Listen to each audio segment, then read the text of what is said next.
today I'm going to be teaching you how to use Adobe Photoshop to photo edit your photos for resale.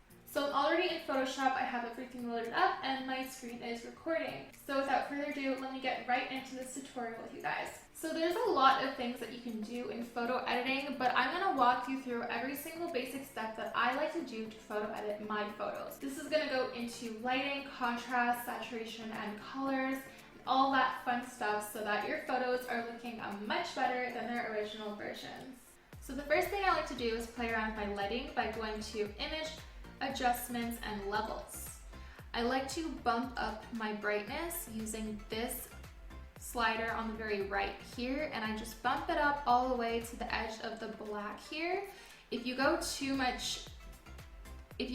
far left, you'll see that there's big splotches of light and you don't want that. It's just a little too overpowering. So somewhere around here is good, and you can see it already bumps it up a nice bit without making the picture look ugly. I also like to play with this and bump it up a little bit. It makes the image look a little softer, although sometimes you want to bump it down. It just depends on your image. So I'm gonna bring it about here and then click OK. So you can already see I'm doing Control Z over and over again, and you can already see this is the difference that the image has. So then I'm going to go into Image, Adjustments, Brightness, Contrast, and I'm going to give it a little bit more brightness here. So it really doesn't need much, so I'm really not going to go that high. Maybe +6. So anytime you bump the brightness up, you bump the contrast down, and vice versa. So I'm going to do the same to my contrast and click OK. And that's where we're at right now. So then I'm going to go into Image Adjustments, Vibrance, and this will allow me to play with the vibrance and the saturation. The vibrance allows you to really pop colors that stand out, like my reds and my eyeshadow, you can tell are really popping out through the vibrance. If I play with the saturation, everything bumps up in colors, and it's just a little bit too orangey on my skin complexion. So I'm definitely going to bump up the vibrance up quite a bit because I really like how the colors pop. Not too much though, maybe let's do about 60. And then I will play with the saturation a little bit, but it really doesn't need much.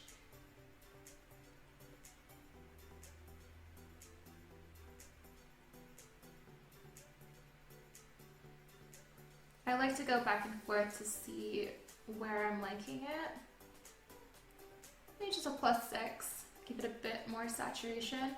So now you can see those colors are really popping, and it just looks like there's more liveliness into the photo.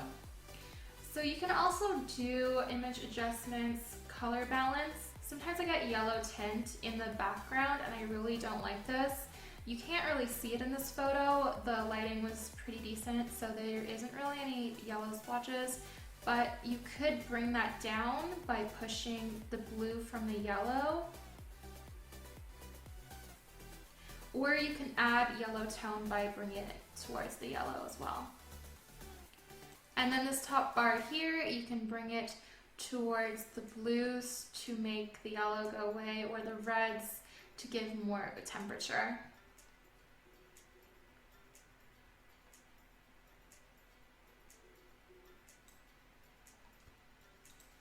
So you can see I didn't really do too much, but I added a bit of temperature to this photo. Very subtle difference. So generally when I get to this point, I would consider a photo done, but there's a lot of little things that I might want to do as well. For example, my eyes aren't really showing this one, but if they were, I would like to bump up my saturation on the blues so that that pops up a little bit more. And then if you can see the baggy side of my eyes, I like to patch that out. And any kind of imperfection that I see, I'm going to want to patch that out. So you can actually see some imperfections on my skin. I don't have the nicest skin, unfortunately, but luckily for Photoshop, I can patch that out. So you're going to want to zoom in really good. And you can actually do a little bit of a trick that I've learned. So filter, noise, reduce noise, and then set the strength up. Don't preserve any details, reduce color noise, and don't sharpen any of the details. And then when you hit OK, it's going to kind of blur the image, but it's really just getting rid of all that nasty noise. So this is what it ends up looking like when you do that. It kind of diminishes all those pores as well. So this is the part where I actually like to start working on the image editing and patching them out. So I take the patch tool right here and I just draw circles or whatever shape, and I just go from the dirty skin to the clean skin. And I'll just do this on repeat until I have no more blemishes or until I'm satisfied. This process takes a really long time on face close-ups because my skin is just not the nicest for me, so it takes me a while. But any other photo is not gonna be this annoying and this intrusive with the patching. It's just what I find when I work on these face close-ups. So I'm just gonna keep drawing circles, random shapes, and going to the clean skin and patching out the bad skin.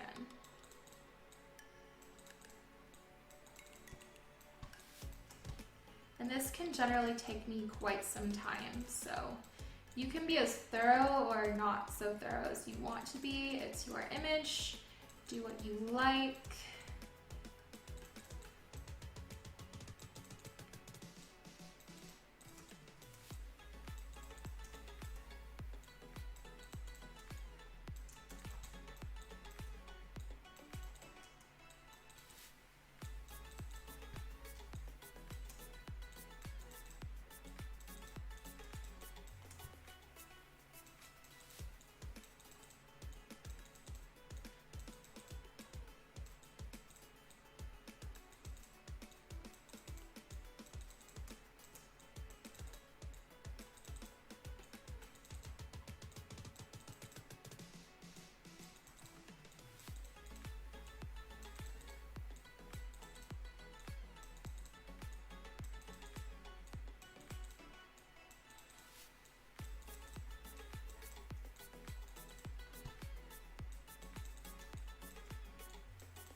So I think that's all I'm going to do for this picture, and then I'm just going to go back and filter Sharpen, Smart Sharpen, and I'm just going to have the numbers up to something like 126, a radius 1.3 with a Gaussian blur, and then just click OK.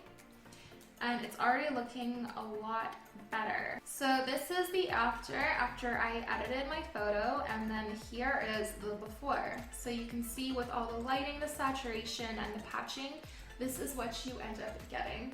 And it's, I would say, a lot better. And then you also have your watermark in one of the corners, and then you can just save it out. And there's also a lot of other things that you can do with photo editing, and that's why I have a second example photo right here. So right off the bat, the first thing that bothers me, that's kind of a new thing, are my love handles. So this gets a little bit complex, but let's go, make sure you're on the right layer, to filter and liquify. I'm gonna zoom in, oof, not that much. And zoom out by clicking the minus. And I'm going to use a few of these tools. So I'm going to use the pucker tool, not that big though.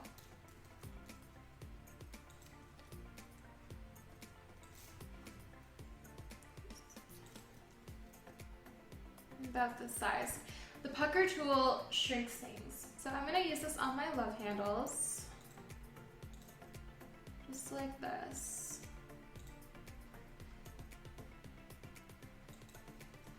You can also use the Bloat Tool, which is this one right here. And you can use it on the outside. I'm gonna push that in.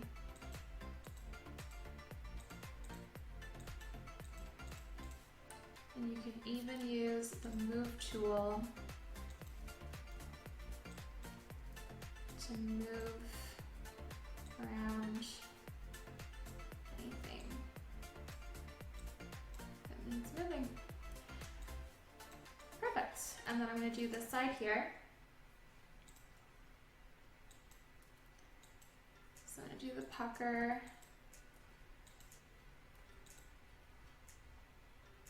I'm going to do the bloat. Use the Move tool.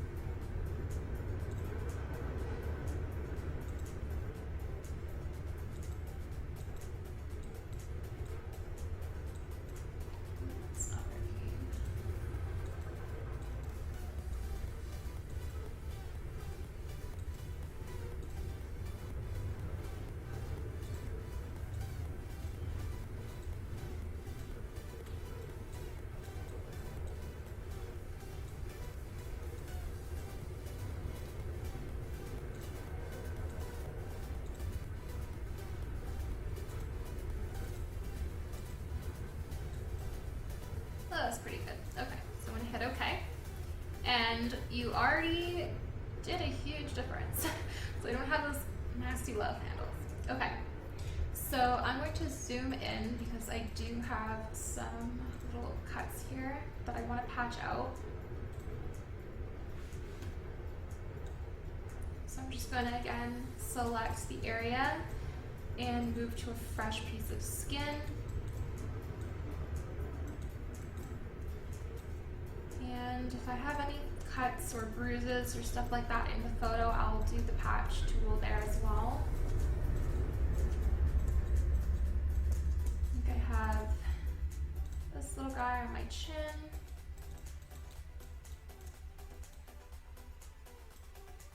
And my upper lip.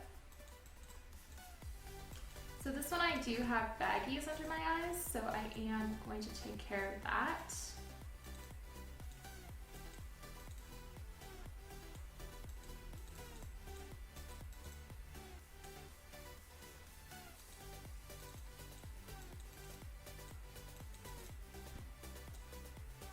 I'm also using Shift and Z, or Z, and that's allowing me to do the zooming in and out.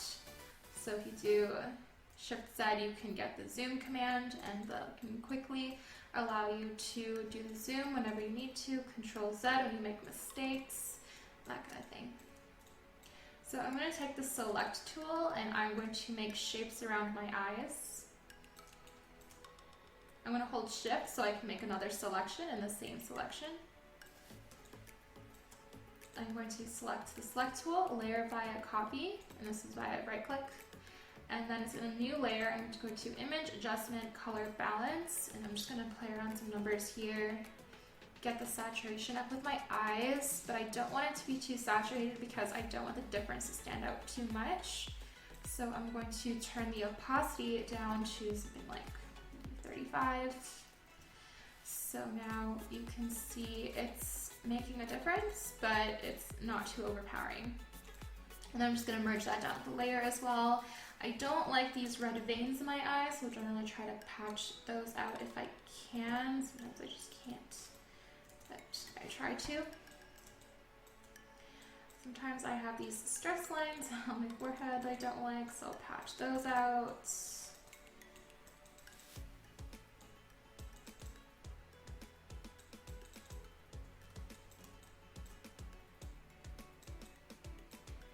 And much better. So of course with this image I'm going to want to go into levels, turn this up a bit, turn the middle one up a bit towards the left, image adjustments, brightness, contrast, turn the brightness up, contrast down, okay, image adjustments, vibrance, vibrance up, use about there, saturation up, just maybe like a +3, okay.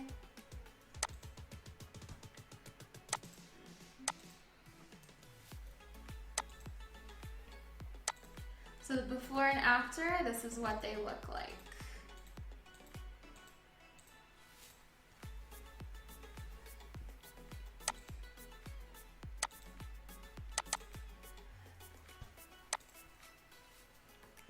So if anyone has seen my Christmas calendar, I added a Santa hat and my elf ear.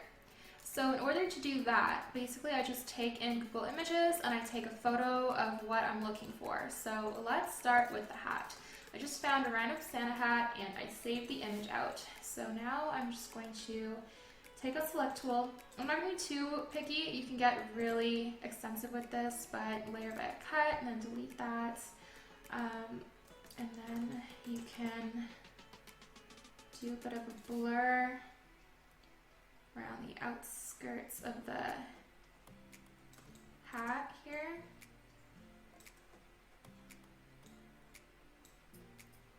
I'm going to use a bit of an eraser because there's some white parts. I don't know why my eraser size isn't showing. Sometimes this program can be a little buggy, but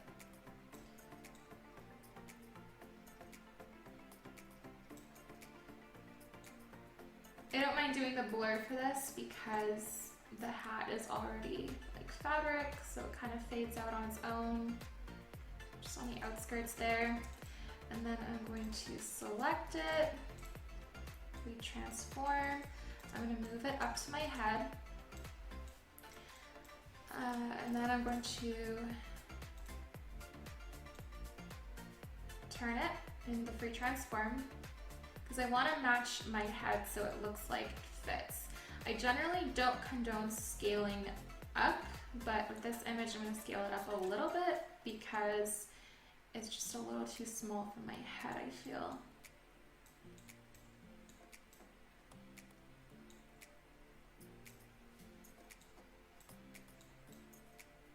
So I think about there is good. I'm just going to hit enter and boom. Usually you want to pay attention to the shadows when you're doing stuff like this, importing different images. So for instance, figure out where the light source is and the shadows are, and then make sure the shadows on the item that you're putting in are the same as the item the image that you're currently working on.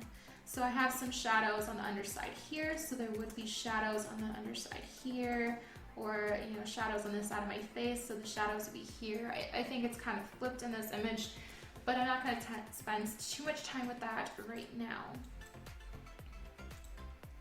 So I also used an elf ear, and how I got this out, I actually used the pen tool. So you select the pen tool and then you just draw around the selection.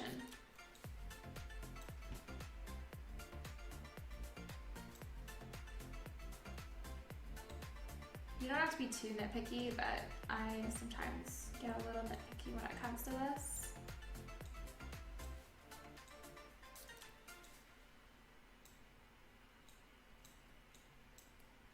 And basically you're just holding down your mouse and dragging to get that curve.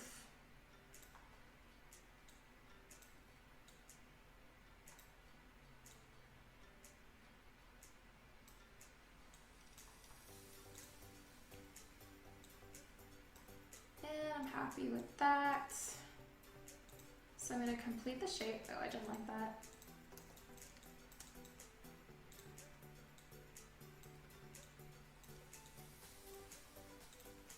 I'm going to complete this shape, and then I'm going to go to my select tool oops, sorry, using my pen tool, I'm gonna do make selection. And then with my select tool, I'm going to say layer by a cut. I'm going to delete this layer that has the rest of the ear on, and then I'm going to take this ear and I'm going to free transform flip horizontal. Oops, that's the wrong layer. Make sure you're on the right layer when you're working. And then I'm gonna move it to where my ear is, approximately.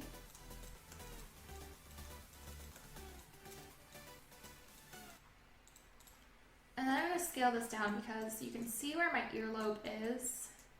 I'm also going to turn it. It would kind of match my head like this, but it's definitely too big.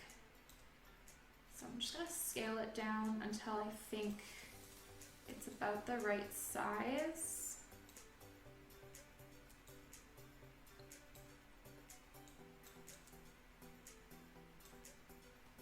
Might have been a little too much. Something like that. And I'm just gonna hit enter when I'm ready. Now I'm gonna zoom in a little bit further and I'm gonna take my hair strand that I have right here to actually blend out my ear. So I'm gonna use this one.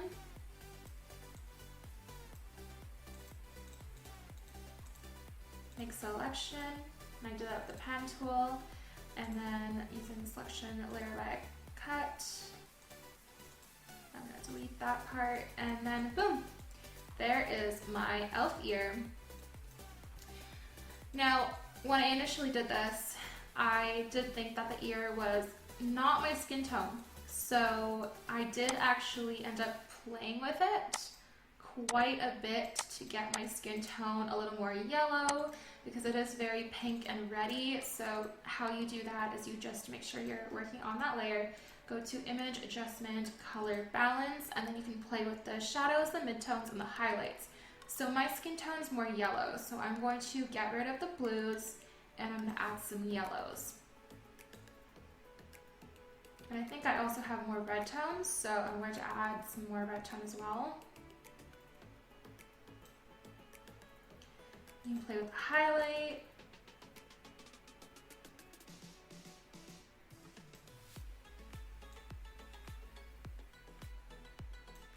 The shadows.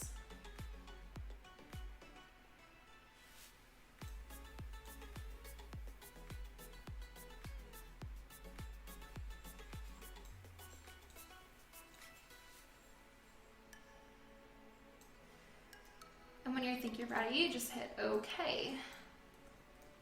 So this is the difference of what we're going for. You can also play with the saturation.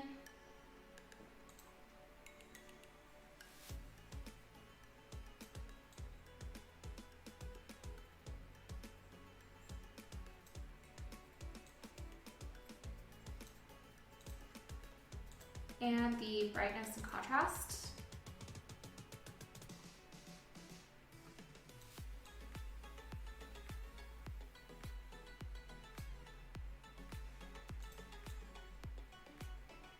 And just try and match it so that it looks like your skin. Obviously, no human being has an elf ear, so it is gonna look fantasy-like anyway, but that's basically how you go about adding other images from outside of your image and making it look like it is part of your image.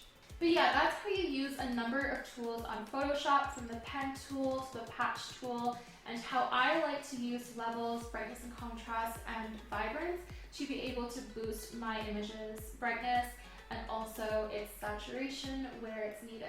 Photoshop is a great tool to make your photos look even better and enhance their quality. And I like to do this on a regular basis with all of my image sets, my photo sets, so I can sell them for resale higher quality than I originally took them as. I hope you really liked this video and found it highly informative. If you did, please give me a big like and subscribe and turn the notifications on down below.